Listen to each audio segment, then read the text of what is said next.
Welcome, internet people. Hey, today we're going to go over a real quick score I got yesterday at an estate sale. Paid $2 for this, and I got it listed for $300 on eBay, and I found a dime at the bottom of it. So let's take a look real quick.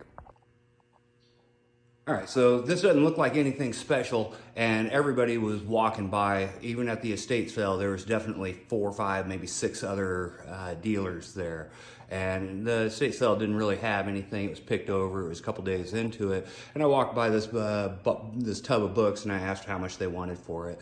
Guy came back to me. He said he'd take $2 for it. Now, I've sold books in the past, and I recognize that this is a big lot, and I can just throw them together, and I get about $1 a piece for them. But after going through it, this is books 1 through 143, and then it's got a couple extras on it. So I listed it for $300 with best offer. I don't expect to get $300 for it, but I do expect to get around $200 to $250 for it. Well, I had $30 for shipping. And then I get to keep the tote. So $1.90, and I'll keep you guys updated on how the sale goes and how long it takes to make my money back.